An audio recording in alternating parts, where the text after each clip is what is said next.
I'm Coach Ant. I'm Coach T, and we're fans that know some. And today we are diving into a couple quick topics. Again, 15-minute quick hitter. You know, I'm rocking I got my Lakers out west. I got my Aces. NBA, WNBA, those are my teams, y'all. We're going to rock with it. Let's get it. Let's get it cracking. man. Let's get into those Aces, man. Yes, sir. They officially the WNBA's first dynasty, or just the Liberty with better coaching? You know what? I would say they're not the first dynasty. When the league first started, you had Houston, who dominated really well. They were with the Cheryl Swoops teams. Those teams were good. But I think we are definitely one of the dynasties in WNBA history. Okay. And we're going to close it out doing our thing. So, yeah. All right. We got a prediction here. It's saying that those Aces are going to close it. All right. Yeah. Let's go on to AJ Wilson. Is she the LeBron of the WNBA? Or is she already better than LeBron? Well, when you say better than LeBron, let's put that in the proper context, right? From a WNBA standpoint, she's not better than LeBron now. However, I do think that I would say she is the LeBron James of the league. Okay. You know, she dominates. She's a force on multiple different ends of the floor. I know some people say, well, LeBron, he doesn't play defense as good. LeBron is effective on every end. That doesn't mean that you have to be like the best, but he affects the game in multiple ways. She affects the game in multiple ways, and she's a dominant force for her team. LeBron has always been a dominant force for his team. Plain and simple. Got you. Now, Jackie Young, she just dropped 21 in one quarter. Should the WNBA be talking about her more than Caitlin Clark at this point? Like, she's doing her thing. She's a baller. I think more than Caitlin. Like, Caitlin Clark's impact on the league is high. Okay. And people can't knock that. They can't hate on it. She is an entertaining player. But I think what we are seeing is the WNBA have multiple talented, big-time players. Yeah. And the people who think otherwise, they just don't watch it enough. Okay. With that being said, a lot of people watch.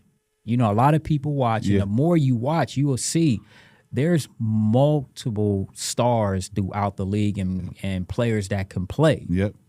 Just tune in and you'll see. So to your point, to do a performance like that shows you are a big-time player. Yeah, absolutely. Yeah, so for sure, man. I like it. Now, let's go into Becky Hammon. Is she the best coach, male or female, in basketball right now? I think it's too many great coaches across the spectrum of basketball, especially in the NBA. I just think she's one of the best coaches, period. You know, WNBA, NBA, she has NBA experience, obviously not as a head coach, but I think you can just tell, you don't just judge coaches by how they win. You judge, okay, how do they handle adversity? How do they bounce back? When teams come back, let's say like last year, we didn't win it. Okay, what changes do you make to come back and counter?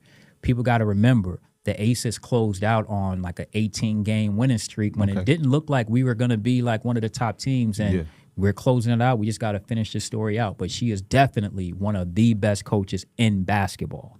Okay. I like it. I like it, man. It's rapid fire. So I want to move into, you mentioned, you know, the players and viewership, and seeing that if you watched it more, you'll see that there's multiple talented players in the WNBA. So is the WNBA finally breaking through, or are networks just better at marketing drama at this point?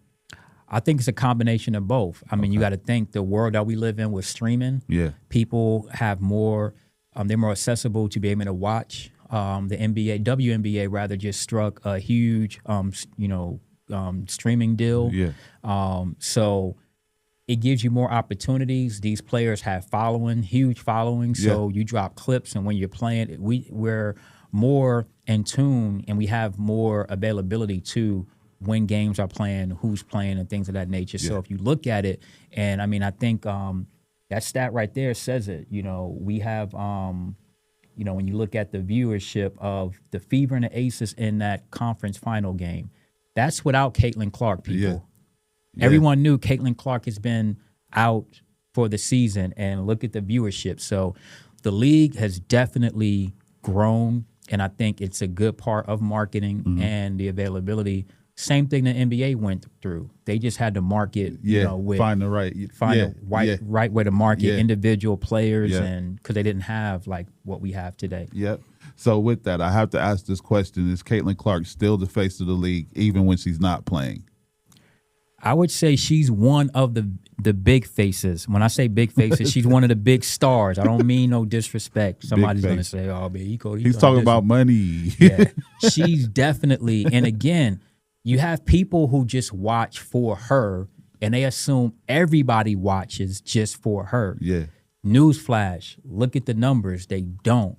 Yeah. That doesn't take away the impact that she has. She has a huge impact. But this just shows the fact that multiple players have huge impact in the league, and I think she plays a huge role. I wouldn't say that she's the face. I would say she's one of the top faces, but again, I got to argue Aja Wilson. Yeah, big time. Shoe deal. You have a lot of people. The Sabrina Ionescu. You have people are in tune with these players more than what people think. Yeah. And the people that follow the league, they know that. Right. The people who don't and follow Caitlin, they just think like, oh, Caitlin. We're fans of Caitlin too. Yeah. But I understand the impact of the other players. So. Absolutely. And Angel Reese. Can't forget about Angel Reese. She's doing her thing too. Yep. So does the NBA need to push more rivalries in the league or more or WNBA, I should say, or more reality TV type beef to keep growing? It's funny because I've heard people, they feel the fact that it's being beefed up that way. But honestly, that's what's selling sports. It's the rivalries. Yeah. You have to feed it, you know, because it brings in, more of a storyline. People follow sports because they love the game, but then when there's a added element to it, you jump right into it. Yeah. So I mean, to be honest, keep feeding it. It's gonna be there naturally when you have players. You may have different rivalries building up. You know, I think when teams, with it not being as many teams, it's a lot easier. I wouldn't say easy you can go from worst to first a lot quicker. Right. So we're seeing that where, the Aces are still there, but Minnesota was in the championship last year. Right. They're out. Yep. Indiana wasn't in the playoffs. They were in the conference finals. Yep. You have teams like Atlanta who went further, got in the playoffs. So it can change a lot quicker. Yeah. So. Yeah, man, I like that. And like you say, rivalries do. Yeah, it sells, man. It's part of the game. So I want to pivot to boxing, man. That was a great take on the WNBA, man. We want you guys to continue to chime in and see where we're going or where the league is going with that, right? So Tank Davis, Jake Paul, man. I don't know how to feel about this, man. But is this a legit boxing match or just a Netflix version of WrestleMania? See, the fact that you have to ask that question, it tells you. Careful. Yeah, I want to be careful. You know what I mean? Like, when you have to question if the fight is going to be legit, is it just WrestleMania? Yeah. To me, that tells you everything you need to know. Yeah. I respect Jake Paul and Tank Davis for what they've done in their careers from a business standpoint to fighting, things of that nature. But when you have a content creator now in the realm of boxing, and you have some questionable, things that happen, and people ask if certain fights legit and stuff like that, backdoor deals, and we shouldn't have to question that in a fight. And the fact of the matter is, when you're in this whole realm of content creating, none of us really knows, because my thing is, why would someone as big as him be fighting someone as small as Jake Paul? I'm sorry, as Tank Davis. Yeah. To me, that tells you it questions like the legitimacy. Exactly. I don't feel it, man. I'm with you, man. I don't see the need to. I mean, it's just it's entertainment to me at this point. You know what I mean? Yeah, and is it really? Is this one though? Because of to his fans, it's entertainment. You know what I mean? So. But because of such a weight and height difference and all that, to me, this one goes too far. And I like both these dudes, man. I respect what they're doing, but I think this one goes too far. I think for me, I would like to see Jake Paul really go up against like a young, good fighter. Yeah. Not a fighter with a name, not an older fighter with a name where things work out in your favor. Because if he looks good, even in a loss, he would gain so much more respect. But at the end of the day, he doesn't really care. He's about like getting the money, and you need to have that mentality to be okay with doing something like this. Right, exactly. I really don't have too much more to say about it, man, because you know how I feel about these entertainment exhibition matches. I feel you, man. I feel you. But if Jake Paul wins, man, do we need an apology from Tank Davis on the internet? I want a, hey, man, this is Tank Davis. I'm so sorry for putting, what do you think, man? Yeah, and I think with Tank, it's like, to me, a question, what that loss, I mean, not the loss, but the draw with Roach done to him for his career. Because to me, to take a fight like this, it screams that, okay, you're already going into the latter part of exhibition fighters for a fighter in your prime versus going after redeeming yourself against a Lamont Roach and knocking off going after some of the other top fighters and showing you are the man. This does nothing for you but your pocket. And to me, that lets me know that loss really affected him. Yeah, that because draw. That draw. Draw. Yeah. But this fight, if he loses, it to me, even despite his size, it's going to be a bad look on Tank. And on boxing, I'm sorry. On boxing, but it's going to look worse on Tank. Yeah, because you had the opportunity to redeem yourself. I'm with you. It's like, shut us up. If you don't think that you will lose the second match, why not go through with the rematch and prove everybody wrong? I think he's afraid that he's going to lose because I saw some things that were screaming like he didn't have a game B, game C, and Tank gave him what he wanted. I mean, I'm sorry, Roach gave him what he wanted. So I got a question, though. Yeah, go ahead. Now, if Tank somehow knocks him out, him being bigger, does that help Tank? Oh, man. Yeah, think about that one. I know we're not a fan of entertainment, man, and I just think I'm not sure that I believe that they're both going in there trying to get a knockout. Yeah, it's just They got they know butts are going to be in seats, eyes are going to be on Netflix. You're right. I'm getting the money. Damn a knockout. Grab. You know what I mean? Just a money grab, man. And I do feel that way. So I feel you. Call me crazy, but hey, man. Yeah. Again, these exhibition matches are just crazy to me. So is Tank risking his legacy in this, or just cashing out? Do you feel like he's going to retire after this? Like, I think there's a real legit chance that he's going to retire after this. So yeah, I'll be surprised if, depending on the outcome and what happened. To me, it just seems like he doesn't have, he's not motivated to go through the grind of like a true battle against the guys that's out there now. Yeah. To take a fight like this, again, it's easy for us to say because we don't have that contract and that money in front of us. And as a boxer in that type of sport, you have to take as much money as possible because nobody's going to help Tank and his family. I'm not going to say nobody, but I'm just saying in general terms. Yeah. If he lost all his money for some odd reason, God forbid, and now he needs to take care of his family. When a fight like this, getting more money can help him do that. Now, with that being said, you're Tank Davis. Yeah. Fighting a legitimate fighter, you're going to make a lot of money. There's some big-time fights out there for you to make big money. So let's not act like this is the only fight that you can make millions. I'm glad you said that because to me, it just makes no sense to say, hey, I'm trying to make some money before I get out of here when there are lucrative fights. Yeah. You got with Shakur Stevenson if you didn't want to go with Roach. You know what I mean? That's the fight everybody wants to see.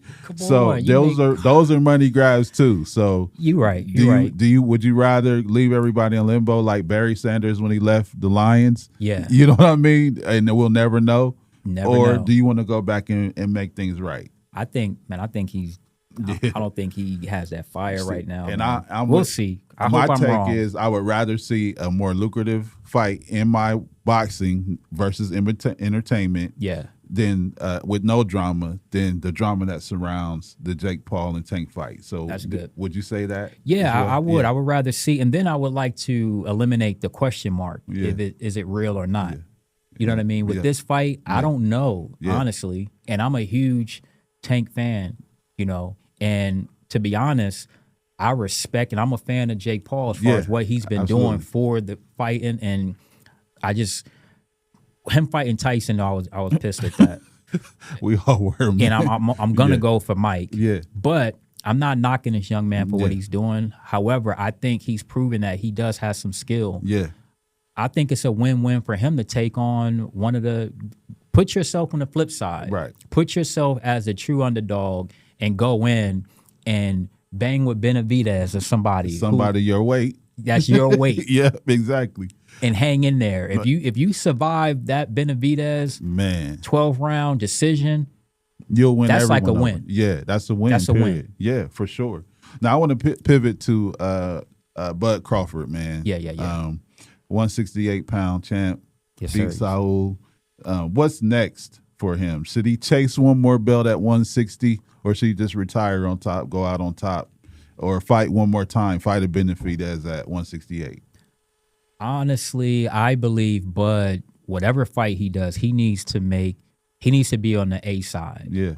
You know, he deserves to have one of those big Mayweather type of paydays, Canelo type of paydays. You know, I think he needs to cash in on that, and whatever fight brings that. Despite, don't look at the weight class. I mean, you want to look at the weight class, but talking about a Benavidez, that fight.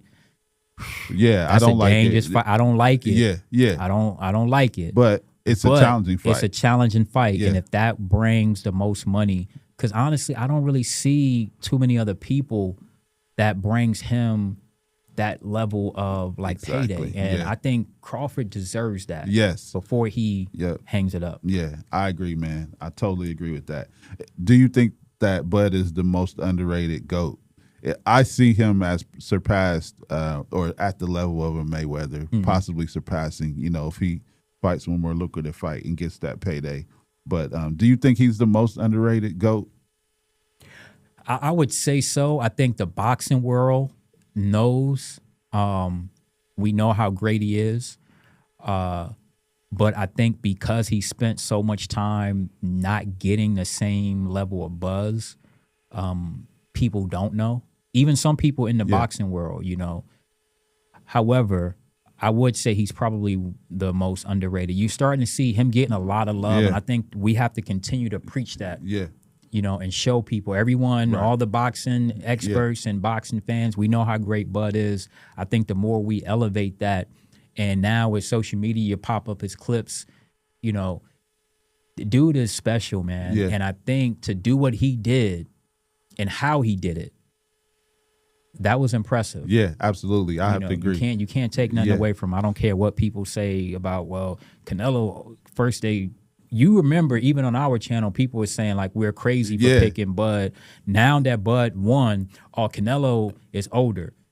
I mean, you see the parallel there. Yeah, with Mayweather. And said actually Bud is older. Yeah. Oh, no. What I mean is, Canelo's older in boxing years. Man, get that out of here. Yeah. So what I mean is, we saw the same thing with Floyd. Floyd would beat these guys, and all of a sudden, it was something. You know what I mean? And we are going to have an episode where we dive into that, because that is one of the things I cannot wait to break down. Yeah, for sure. Now, I want to pivot back to this Benavidez and Bud matchup. Okay. Now, there is a storyline there. Yeah. Bud knocked out the older Benavidez. Yeah. So could this be a revenge match? And would you pay to see it? I know I would pay to see it. Bingo. I don't like it, but there is a storyline there. That's the storyline. Yeah. And that's what you need.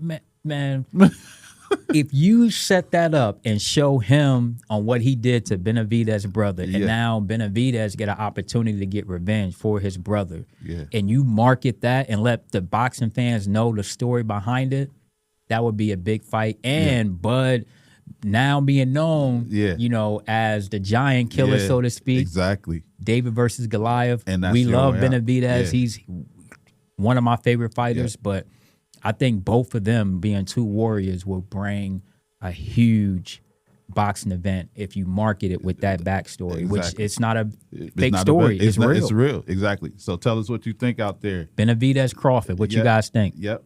So let's pivot to this LeBron. LeBron is back in the limelight, man. He brought some life. We weren't hearing from him for a while. So did he just troll the NBA with this the Hennessy ad, or was it just marketing genius? It was a combo of both, because I kid you not, I thought, I'm sitting here like, man, my boy hanging it up. He finally, why, Brian? Why? And I'm like, everything that he's done up until this point didn't tell me this was the year. I see and have seen LeBron to still be hungry to play. Yeah.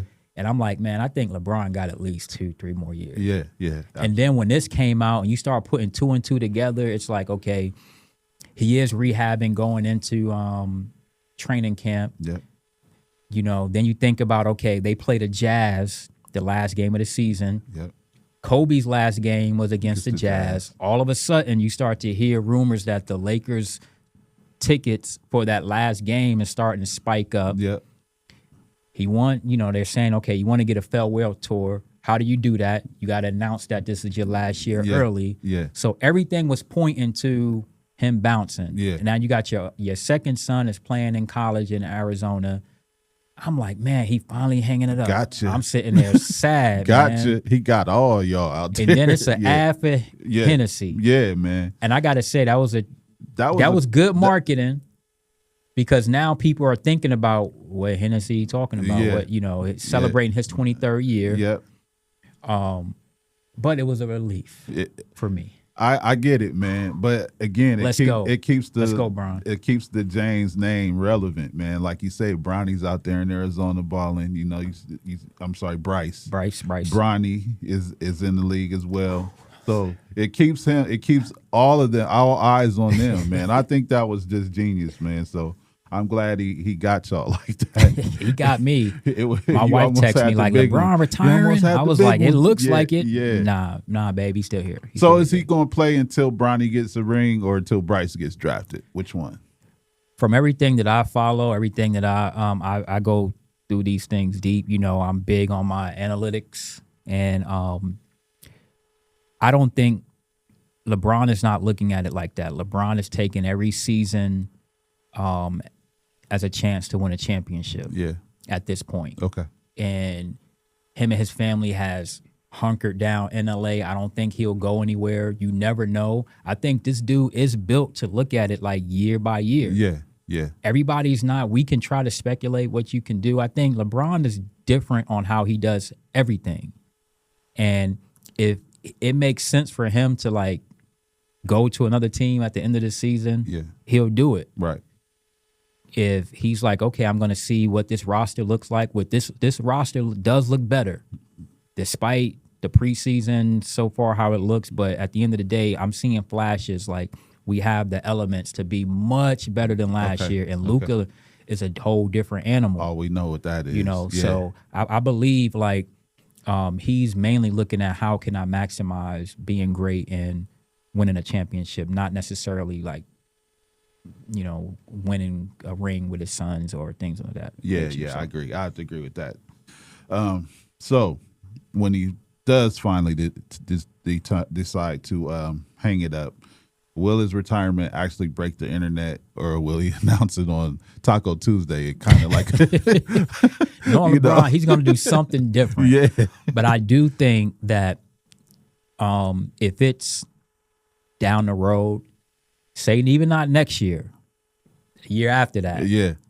Anytime he announced it, it's going to be big news. Yeah. But I think because of what happened here, he will have to do something different and creative to announce it. But I do think anytime such a great who's been in the game this long, it is going to be big news. Yeah. This would have broke the internet, because even him announcing this decision, it went nuts. I think to do it again, say next year, it'll be a little too soon, which leads me to think he's going to play 3 more years. Well, if he does retire, I hope he does do it on Taco Tuesday because I'm going to get a taco stand and make lots of money that day. Taco Tuesday. Yeah, man. So this is year 23, the GOAT year. Is it about chasing a title, NBA title, or just vibes? Like just, you know. You know what? I think it all depends on like the team. Okay. You know, and what I mean by that is like you can tell like last year they felt, okay, we got a shot when they went on a nice winning streak. But then as the games went on, you start to see what your limitations were against Minnesota. And I think LeBron, being as great as he is, he was playing to see, okay, if I got a shot to get a game. And so you're kind of vibing. I think a couple people alluded to that, like, man, he just out there doing whatever. Yeah. I think going in, you don't go through as much dedication that he does with his body and preparing for a season if it's just about vibes. He is all about being great and giving his team an opportunity to win. And you know, we've both been in competitive sports our whole lives. Yeah. Your vibe going into a season, and as you get closer to seeing what the realization of what your team can do, you get more motivated. If you feel, you know what, we got a shot to be good. Now you're good. You know, we got a shot to make the playoffs. Yeah. Oh, we made the play. Oh, we got a shot to win it all. Everything changes. Yeah. But if you feel like, you know what, we're a good team, let's just go, man, this game, one game at a time. Let's see what happens. Yeah. Your vibe is going to be different. So I think the season as it go on is going to show. But I think going in, it's all about championship. Yeah, man, that's good, man. So we shot through this one pretty fast, man. Yes, it was a great conversation. Quick hitters. We thank y'all for tuning in, man. Subscribe, like, share this with 5 people. We done it again, man. Yes, sir. Yes, sir. Coach Ant. Coach T. Peace. Peace.